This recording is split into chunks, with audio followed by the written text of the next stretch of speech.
Collins Money Vehicle. Boop, with my esteemed colleague and guest, Mr. Amobi Okugo of A Frugal Athlete, where we go through the moves and grooves of the modern day athlete. And really, we got some interesting topics today, which is always going to be fun. We're going to talk about the NFLPA trying to protect, their athletes with their financial advisors, a jock stock market, somebody who is looking at their brand and saying, that is my memorabilia, I want that money. We'll obviously always have our athlete spotlight of the week and then a financial tip from one frugal athlete. So let's get rocking and rolling. The NFLPA has had an advisor list since 2002. It's had it for a long time. And as it began, it was intended for small advisory groups to be able to have access to build trust with the players in the locker room. Recently, they have shifted, and recently they have begun to allow larger institutions onto the platform. And where this kind of conflict and question comes in is the intended reaction of what this advisory list was for was to protect players from fraudulent or from being sold. And as you look at this, the NFLPA is now adding onto its platform brokers and dealers, people aiming to sell products to athletes. What's your reaction to this, and how do you see it kind of changing the marketplace moving forward? Man, it's wild. And I know when we first started to do bank shots, we had kind of touched on there was a deal that the NFLPA signed with a big institution, and we kind of touched on it a little bit. And then so when this article came out, shout out to Carlos Diaz Jr., someone who I've had the pleasure to connect with. You know, he brought up this kind of dilemma, this potential problem when you have brokers and people that are selling products connected to the NFLPA as registered or compliant financial advisors. I think with anything, you wanted to have to do your due diligence. Obviously, they've passed the screening process that the NFLPA provides, but within that, there's things that you still have to look out for, which is really well put out in the article. It really is interesting when you have someone that's supposed to help, but obviously it's like, how are they getting their money? How are they getting their money? So I think that's the biggest question at the end of the day. And that's a question that athletes need to be confident enough to ask. I challenged this kind of advisory list from its origin. It's kind of like your parents recommending a movie to go watch, or do like, which friends are you supposed to hang out with? Yeah, like you can listen to it, but like how many of us actually take that advice and bring it to practice? Advisors, agents have continued to ask me, like, does that list matter? Do players actually get their advisor off of those? And that's questionable. I love the idea from the PA's perspective of this is a great revenue stream for them. They have hundreds, if not thousands of aid advisors a year paying a fee to have this accessibility to the esteemed professional athlete. But just as you mentioned, where you really have to call into question is, how are these advisors, even though they have passed a background check, how are they making the money? I will call out, hundreds of millions of dollars have been stolen from players through fraudulent activity over the last 10 years, and probably much, much more that goes undocumented. So this is a necessity. This is a concern. Can you put together some kind of background check that prevents this kind of criminal activity? It really hasn't mattered. People on this list, people off of this list have still stolen from players. And so where we look at it is, what kind of affiliation can you sit and say, this is beyond just a good person, bad person. This is what kind of offering you're bringing. And as a professional, as an individual, as anybody looking into this space of how do I ask questions of my advisor, I continue to promote this 3-question model. The first one, and I love this, Simon Sinek, why?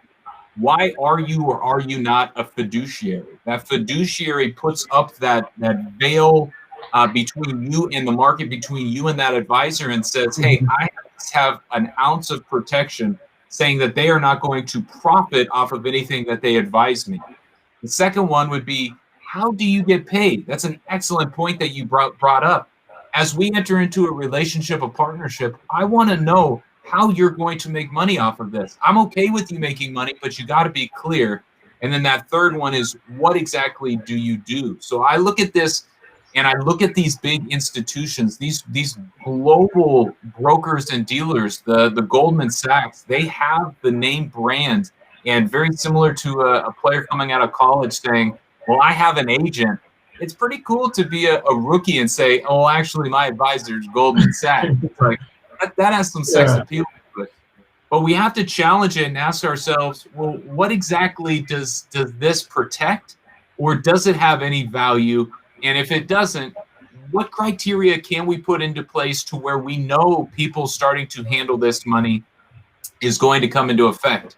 If I can give you my grandiose idea for a moment, it would be the PA actually taking it in-house and saying, first rounders, big money guys, you go get your team, that's fine. Third round and beyond, we're going to present a financial plan and advisor for you as part of your union dues. Because it's not that complex, because we have a good standard of what you should be doing early on, I think that would be kind of the place to do that. And you look at, soccer, hockey, baseball, would you think that is an atmosphere that could actually catch fire and traction of saying, hey, in-house, we are going to present and provide these kinds of benefits? Yes and no, only because now with the NIL coming into play, it might change how athletes are looking at, getting a financial advisor if they don't already have one. I think I like the NFLPA or the PAs in general taking a more proactive approach in kind of handling the process and not just passing them off to somebody else. And with that, I think it's really important that just because a financial advisor passes the screening, that doesn't mean you're in the clear. You should always do your own due diligence. I know there's two people in mind, David Byrne and Chase Carlson, that strategically look up like anything you need to know about financial advisor. Those two will get you sorted. But with that, I think with that being said, nah, I don't think. I feel like the players the players like to do things on their own. So I don't think we're having like the PA kind of involved in their business. I don't think they'll go for that. And you're right. And it's, again, who is that parenting figure telling me what to do? Always going to be pushed back. So this next topic is around a new model around the jock stock market. Can you give us some feedback on what's going on here, Mo?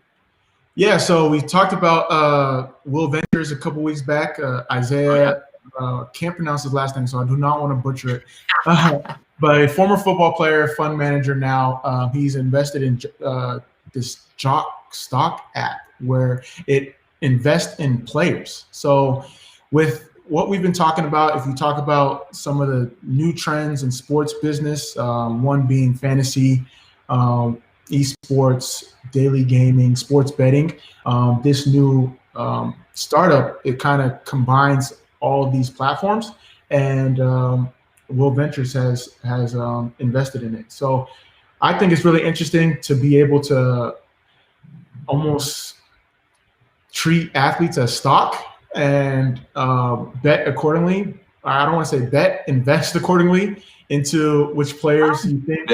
Yeah, so which players you think are going to do well for your portfolio or your platform, and go from there. So I'm interested what you think of this, like, as it started from like fantasy sports and daily fantasy to like prop bets to now we're actually like investing in the livelihood of performance and how it's going to affect our portfolio. Where do you see this going? It is crazy. And as you brought up Will Ventures, I love their focus on combining that technology with sports, with, just what is happening in the day to day. We've seen the dominance of fantasy football. We've seen the profitability. People are making money playing this game. And so it's only natural to look at, well, what would be a more efficient marketplace? What would be a free market, if you will, to where we can actually go and have micro shares? We can trade real time. We can actually have companies and people cash in before the game even ends. All of those ideas are really, really crazy, and I love that they simply address this idea of information and data, and how can we make it more of an efficient transition. It is such, and why I kind of agreed with you on the betting and not the investing piece is because my difference is, how educated is this? An investment has a plan, has a purpose, has a reasoning. Betting is hunches. Betting is hopes. Betting is kind of a gamble, if you will. And when we look at athletes, this example I thought was poetic and perfect. Ryan Fitzpatrick, the Harvard beard, I think he went to Harvard, the Ivy League, the perfect score on the Wonderlic test. His stock soared 500% last week because he threw for 4 touchdowns. They played well. Ryan Fitzpatrick is no longer the starter of the Miami Dolphins. Yeah, that's so funny. Like, that's the beauty of this. And that's why it is a bet and not an investment. So I see this information. I see the technology. I truly see why these things, sports betting, day trading, have taken a hold through this coronavirus and through our next topic. People are searching for community. They're searching for engagement. And so if you can add a level of engagement, a level of community onto something I already love, that is something I will be interested in. And now I have a way to not only invest that into it, but I also have a way to make money off of it, which everybody is looking to do right now. So I see this atmosphere of sports doing nothing but soaring. Yeah, it's interesting you make those points, and I know we've talked about it offline, when like the craze of day trading. It's almost kind of like in this similar model where, you get a hunch that this guy's going to start. All right, let me put my stock in him. But versus investing, where it's more long-term strategy, you have a whole playbook around what you're doing. So I'm definitely interested to see how it goes moving forward, and it should be fun. And that takes us to our third topic around branding. And if this is not the definition of the modern day athlete, I don't know really what is. But as you look at this, we have seen the memorabilia space traditionally being something and someone that says, hey, I will give you a flat fee. I will give you money to sign these things, to give me your game-worn stuff. And then I'm going to go turn around and sell it on a secondary market and make all of the profits. What athletes have woken up to is saying, wait a minute, if I am a business, why am I giving away some of my best assets and qualities? These are things that are personalized from me to specific audiences. How do I maximize that? That is going to be through keeping that in-house and becoming your own memorabilia company. So how do you see this kind of model playing out? And there's some great examples of players actually using this today. Yeah, it's wild. And even like today, we just came out that Tom Brady just signed a deal with Fanatics to, handle his memorabilia. Wow. So you can see this kind of craze starting to take place. But what we want to talk about is Dalvin Cook. Dalvin Cook is someone that's like, I don't want to deal with the deal with Fanatics. I don't want to deal with the deal with sportsmemorabilia.com. I want to handle it on my own. So him and his business team have, been able to create an ecosystem where it's game-worn gear, gloves, helmets, and he sells that off market for a higher margin. So I think athletes need to get on the. I want to put memorabilia in kind of the e-commerce space, the personal branding space, and I think this is the future. Not only for professional athletes, but for student athletes. You saw Terrell Pryor sell one of his rings in exchange for a tattoo. Now he might be able to get money if everything goes according to plan moving forward in the years to come. So I'm all for it. It's going to be hard to control. Obviously, when you have real stuff, you're going to have to deal with replicas and fake stuff. But if you have the team and the expertise around you to control it in-house, go ahead. Like, I got some of my jerseys right now. I might try to put on. There you go. So, but I agree with you. I think one of the biggest struggles in the memorabilia space is that authenticity piece. And if you're telling me I can go direct to a Moby, say, hey, Moby, this is a game-worn jersey. You signed it. I have authenticity. that adds to the value. That adds to what it is going to be going forward. And as you've seen, again, the memorabilia space is taking off. Gary Vee being one of the pioneers, go get baseball cards, do all those things. But I even saw Mike Trout rookie card sold for like $4 million. So there is money to be had in this area. And you look at like a Babe Ruth jersey selling for like $10 million. So you look at all these things and you start to challenge the athlete and say, you have a finite set of income streams. You have a finite set of years to make money. Where is a resource you have already had? People have already been profiting, and yet you can now capitalize. That is where this mindset has shifted. No longer are we just happy to get $1. Now we are starting to look at it and say, well, how does this benefit me going forward? How can I market? How can I maximize this? And it's really taking this new age idea, this new age concept, and saying, this is a part of me, of my brand. You brought up Dalvin Cook. He has this whole chef kind of line of clothes and of all marketing. That is him branding.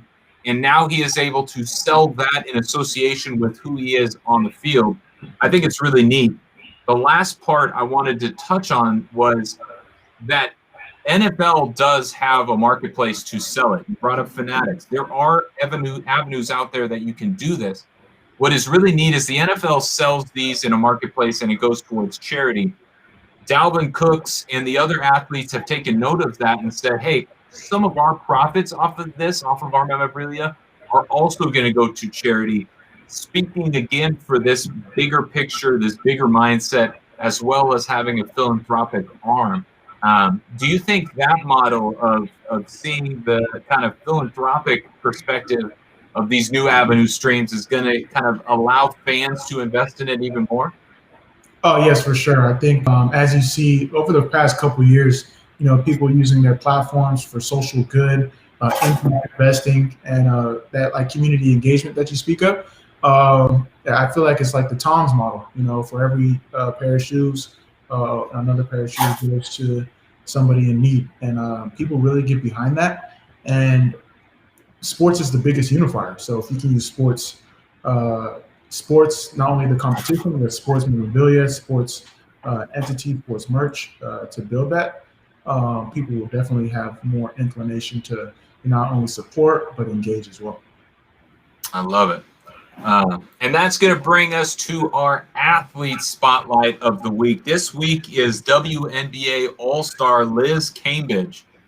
She was first-round draft pick of the Las Vegas Aces, and she has been a three-time WNBA All-Star. But why she came onto my radar is she recently went to my alumni, Washington State, and spoke to students, the student body at large, around mental health and around her dealings, even though she is an all-star, even though from the outside looking in, you would say she is in the prime and peak of her life, she continues to struggle with this, hiding it, masking it behind alcohol, behind pills, behind other things, but continually dealing with it until she's had her own mental breaks and mental breakdowns.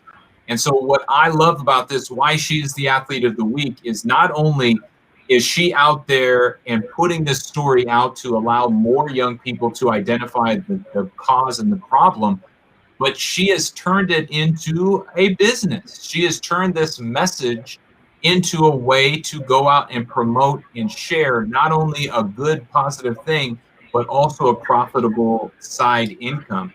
And so this is something that I love to spotlight because you saw an NBA star, Kevin Love, come out, a year or two ago around this similar topic, having our heroes, having our role models, having our athletes come out and say, this mental thing is real.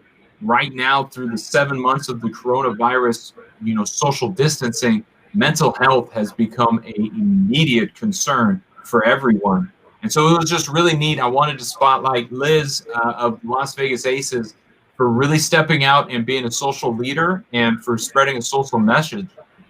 Have you seen, you've played with thousands of athletes. Have you seen this mental piece? It has become an advantage for some, but it also has become a career ender for many. Yeah, it's crazy to see the shift in the openness that people are talking about mental health now in this space. Whereas, before it's like, suck it up, play, you're a professional athlete. So to see that is just a blessing to people. I feel like people are more comfortable and actually play better when they're more free and able to share, some of the things that they're going through. Unfortunately, some people still aren't able to overcome some of the stress and anxiety that they go through, while others, by sharing and by, getting together with others, it helps them expand. I love what Liz did, and in her ability to not only share the message with others that are coming after her, or her peers or people that have already played the game, but as you alluded to, like, create a business around it. And it's just a great example of turning your trials into triumphs. And for her, long after she's done playing, she can be an advocate, she can be an ambassador, she can create a partnership with Headspace or Calm. There's so many different realms to take it, and it's something that's true to her authenticity. It's not like she's just doing it because it's like the new thing to do, and there's like avenues to make money, and it's like something she's passionate about, something that she's already been doing, like doing the groundwork in, and something that speaks to her message. So I love it. I think more athletes need to be outspoken in things that they're passionate about or things that they want to do, and with that comes opportunity. When you have impact, there's opportunity in that. So yeah, I'm all for it. And I love that connection of, she has a passion, she's making an impact, and you can create a business. That is very similar to, what you are going to do when your soccer days are done. Very similar to what I have done, is we have a passion, we see the impact, and we're creating companies and businesses. I also love your call out of this shift, because you're right, especially in the football atmosphere, but really in sports locker rooms in general, it was very much, don't bring that nonsense in here. You're having a tough day. Keep that in your car. Have your cries. We'll see you later. And to really identify that this is becoming a social norm, that we are all struggling with this at different times, is really, really encouraging. As well as from an athlete perspective, there is also a concern with, how is this going to impact my contract? How is this going to impact my career? Does this stand as a negative? And I think as we look at people who are strong enough to address it, I think it's going to end up being a positive, because now Liz can look at that next rookie and say, I know what you're going through. I feel it. This is what I know and how I experience it. And I really hope that this conversation around mental health, we've begun to see the advantage mental health can have in looking at that practice and what the benefit it can be.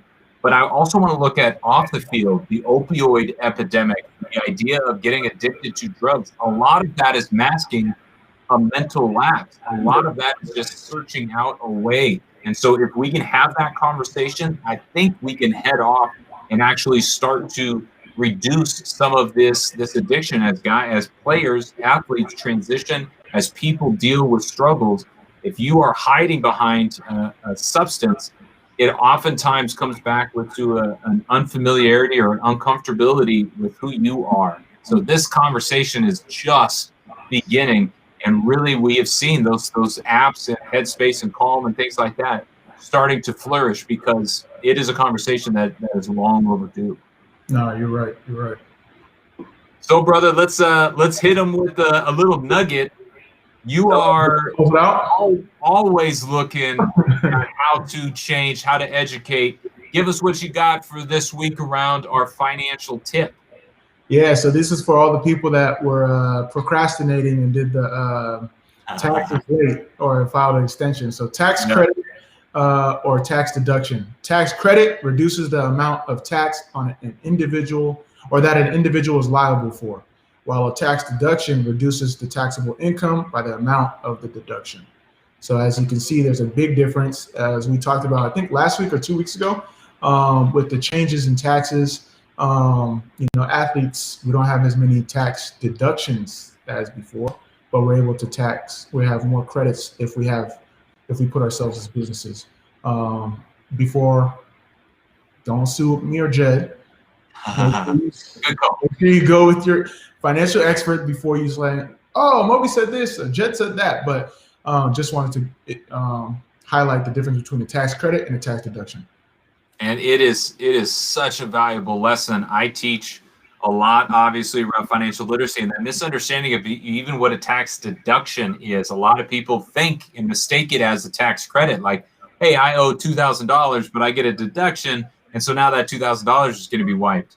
That is absolutely incorrect. So that's a great clarification and an understanding. And again, as we all begin to see this, now that I know a tax credit is out there, go ahead and Google some of the top tax credits. Are you a student? Are you learning? Or do you have expenses? Do you have kids? All of those things are tax credits, which will reduce the amount of money that you owe at the end of the year. So this is an excellent point of clarification, and really, really a neat one. But brother, here, keep cruising, keep adding, keep enjoying. You got anything you want to leave the people with? Anything that you've seen or thought? Nah, to be honest, no. See you guys next Wednesday. I think everything's been going well. We're still trying to figure out this. We're going to try to figure out how to get on TikTok, try to get on LinkedIn, IG Live. Yeah, we'll see. We'll mix it up, but we are live every Wednesday in some shape or form. So you guys check us out and find us. Frugal Athlete, fullback of finance, come connect, send us questions, send us thoughts, send us ideas. Yeah. And if not, boom, we'll see you next week. Peace.